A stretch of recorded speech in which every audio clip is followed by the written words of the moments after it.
Hello friends and welcome back to another video. If you're new here, my name is Sophia and I am a film and TV freelancer. I work as a production coordinator and have a variable income, and today I wanted to do a quick little video on my investing journey, how I've gone from having no money invested to $120,000 invested, and how I did that over the span of 5 years. So I'm going to dive into all the nitty-gritty of how I started, what I learned along the way, and what I'm doing now to continue to invest for my future. Just as a very quick little disclaimer, none of what I'm sharing is financial advice and I am not a financial advisor. So everything that I'm sharing is just my own experience and it is for educational and entertainment purposes only. First things first, I thought I would share a little bit about my background, where I've come from, so that you can have an understanding of, what sort of privileges I am talking from when it comes to my investing journey. So I grew up in a small country town and I went to primary school down there, and I also did high school in a city, but it was an hour and a half bus ride there and back every day, so it was quite the journey. My parents are both teachers, or were both teachers, so I came from a very middle class family. We definitely didn't go without anything, but we weren't exuberant in our experiences and spending habits. I was definitely brought up in a money doesn't grow on trees type of household, where money was sometimes quite scarce and it was a stressful topic to talk about. So I definitely learned the value of a dollar from a very young age, and I worked all through high school at a cafe on the weekends. My sister and I would alternate weekends because we both worked there, and then I also worked throughout uni. I would work in my breaks at a fruit orchard doing picking and packing, and I would live back at home in the uni breaks because I didn't have a permanent home up in Perth for my first year of uni, and then eventually I moved up there, and my parents definitely assisted in rent for the first couple of years because my sister and I were not eligible for Centrelink at all, so we had no other finance assistance that a lot of students from the country get, but that was definitely a privilege and something that I didn't take for granted. But since 2019, I switched over and was completely independent and paying for, my rent as well as everything else. So yeah, it was quite a journey and definitely a privilege to have them help us to live in the city. There was 2 of us, so it was a lot to take on for them. Yes, we definitely learnt the value of a dollar, and they've given me great tools, but they haven't ever really taught me about investing besides the importance of a superannuation fund. They're in the age bracket where investing was felt very out of touch and very inaccessible because it required a big amount of money, and it was also going through a broker, and it was just a lot more difficult. So I feel like that is such a blessing for us these days, where it is actually very accessible and easy to do. I first got into investing in 2020, so the year that the world shut down. I was very much into my research phase of what I want to do with my money, how to protect it, and it was definitely a year of growth in terms of my finance knowledge and learning. I started listening to She's on the Money podcast, which is an incredible resource for anyone that wants to start their money journey and just learn more about their finances. And this was a great stepping stone for me to begin to learn about investing, and it really opened my eyes up to the value of investing and what that would mean for me later down the line, when I am older, and what it's going to look like when it comes to retiring, and how comfortable that might be for me if I start investing early. So I started my investing journey with the app Raiz, which is a micro investing platform, and I started in November 2020. I can show you the first investment that I made, and I started just with that micro investing app, and I put I think $20 or $30 in there, and then I gradually was building that up. Over the next few months, I was getting really used to the habit of investing. I loved seeing my money go somewhere that I know is going to be beneficial and going to grow eventually. So I was really starting to feel confident investing using that platform. So for those of you who don't know anything about investing, Raiz is a platform that is a micro investing platform, and so it's really small amounts of money. You can set up a deposit amount. So I think I set up initially it was $30 a month to be able to go into this account, and then I also set up the round up feature, so it would connect to my bank and then it would round up every, $1.50, 50 cents would go to my investment portfolio. So that feature was really helpful because it was allowing me to invest without thinking about it. So it was very hands-off investing. It was, doing it for me. I didn't have to think about anything, and it allowed me to build a little portfolio for myself. So after I became quite confident with the micro investing app, I really wanted to delve into other investing, because since I'd started, I'd really gotten into learning more about investing, what I would like to invest into. I was learning about ETFs and, individual stocks, and I had a lot of interest in investing more money. So I ended up signing up for my bank account's brokerage account. And I was using this for, I think, approximately 2 years. And this is where I'd, pop in about $500 at a time, and I would invest that money into, an ETF or an individual stock. And the platform was very clunky.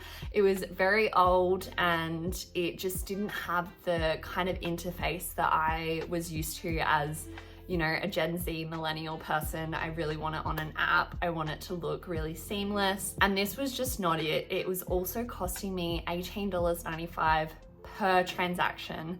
So the brokerage fee was extremely high, and I was getting pretty sick of this because I ended up just, saving up a bunch of money in my bank account, transferring it in when I had a bigger amount so that I wasn't getting hit with these brokerage fees all the time if I was investing, lower amounts. Obviously in a brokerage account, the minimum amount that you can invest becomes a lot higher than these micro investing apps.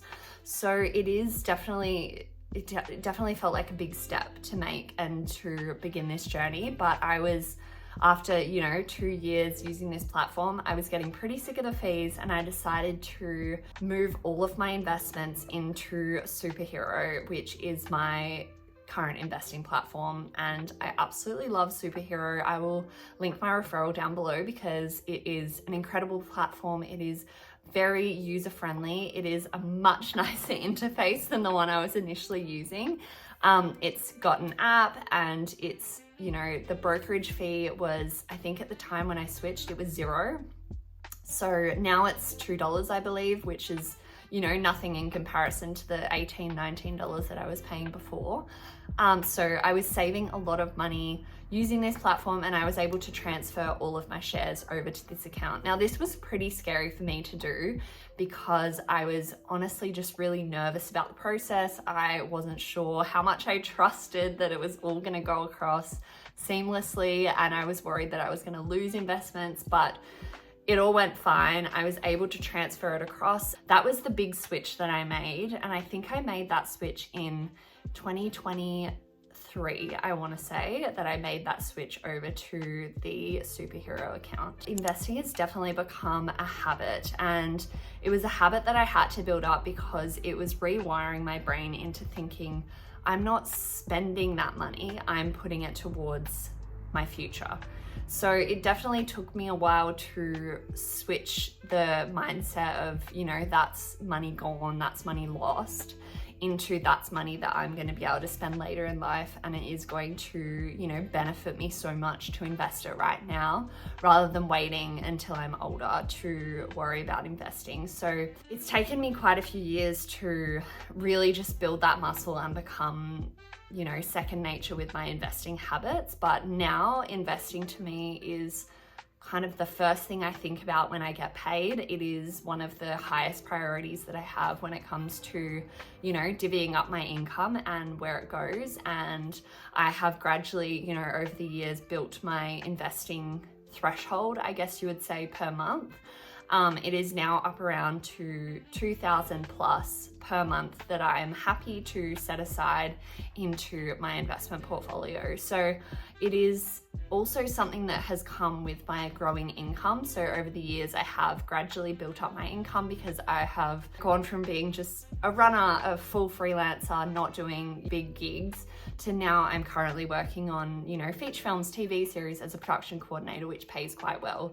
So I have also transitioned my investing habits as my income has grown. So that is also something to consider. It kind of like lifestyle inflation, my investing inflation has definitely worked in a similar effect where I am now investing more because I'm making more. So for me now at the moment, my investing looks like every time that I get paid, I will generally set aside, you know, $400 to $500 from that paycheck to go to my investing portfolio. I do still have my micro investing apps, so Raiz and Spaceship, and they just tick away and I don't really notice them that much, but they are growing to be relatively considerable. I'm not sure what I'm going to do with them in the future. I'm sort of just leaving them for now.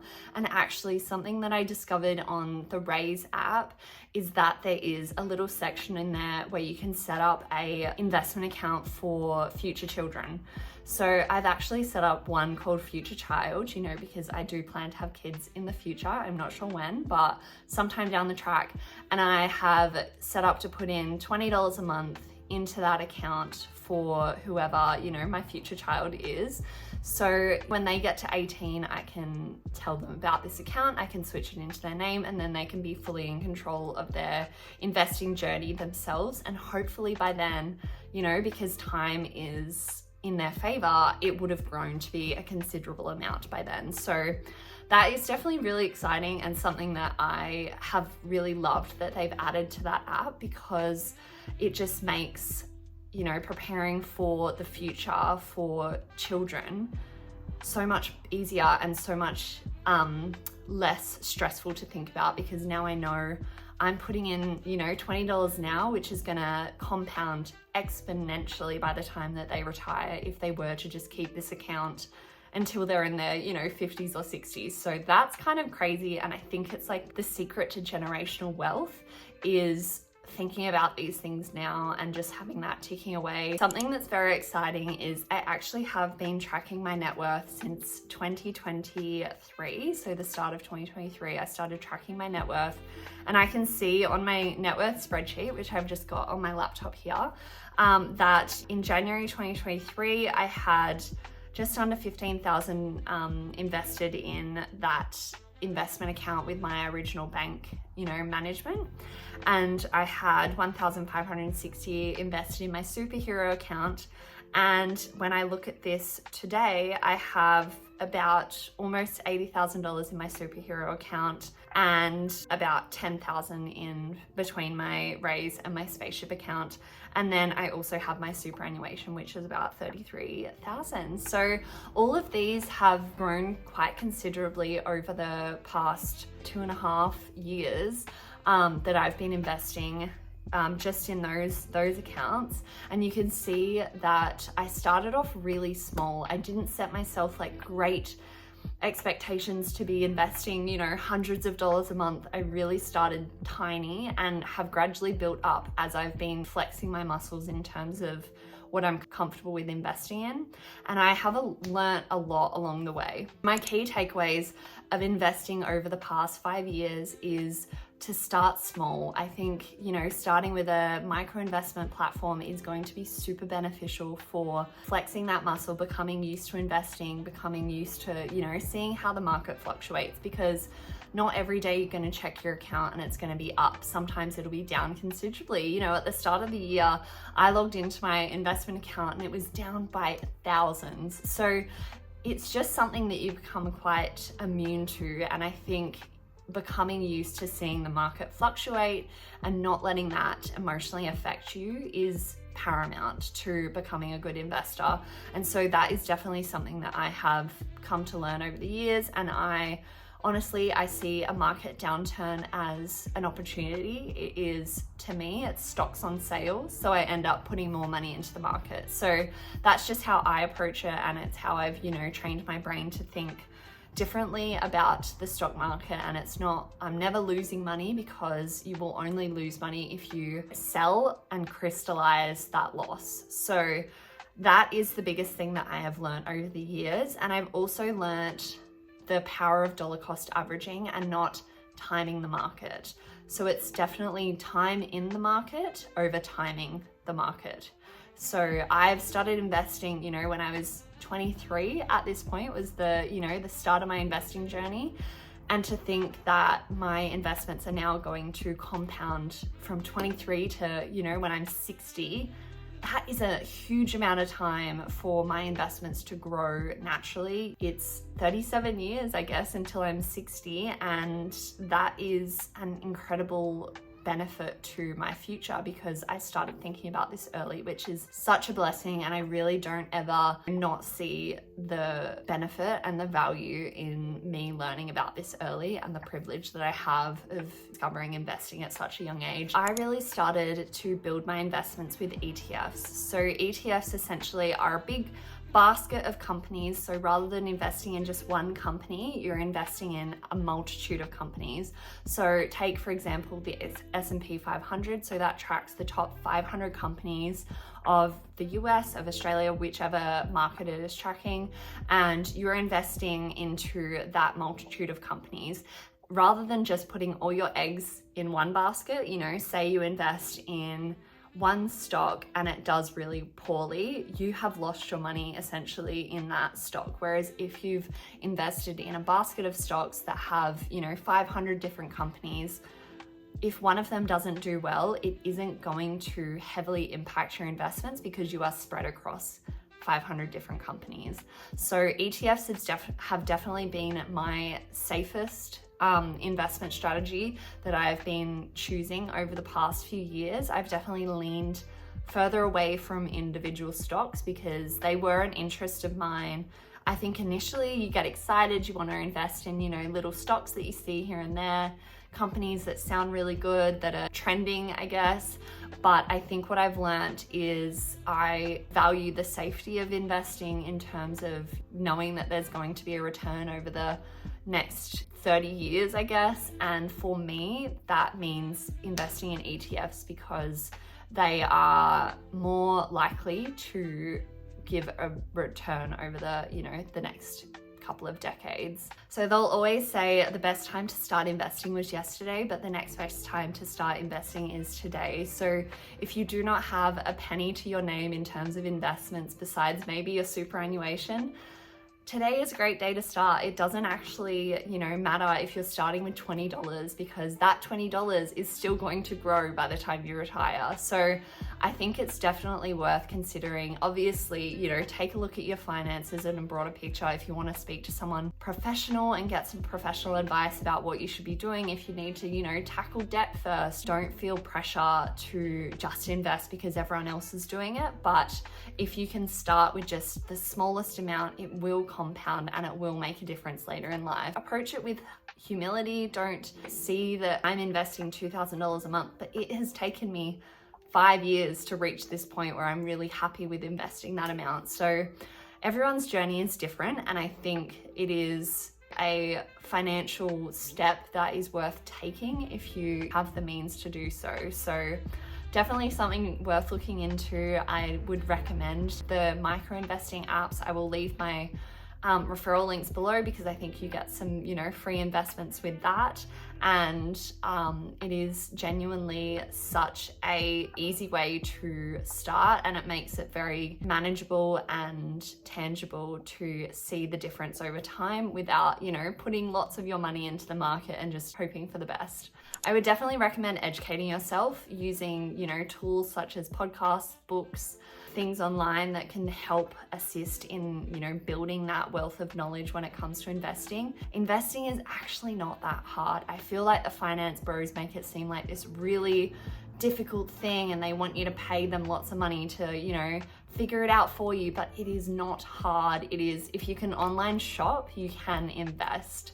So I think just take some time. I would recommend listening to She's on the Money. They have a really great investing series on their podcast. So that is a great place to start and learn about investing, learn the concept of investing and what it means. I think the biggest thing that you can take away from this video is start small. It doesn't have to be scary. Investing is actually very approachable and easy when you look into it and you learn a couple of things. You can start with micro investing apps. They make it super easy and tangible to see what's happening in the market and get used to the changes without putting thousands of dollars into the market and feeling really stressed about it. Because I think when it comes to investing, it's about comfortability of what you are comfortable to lose potentially. So anything that I have invested, I have been comfortable to risk losing, but I do stay in the market because I know that the gains are probably going to happen. They're probably going to eventuate. We can't guarantee anything in this world,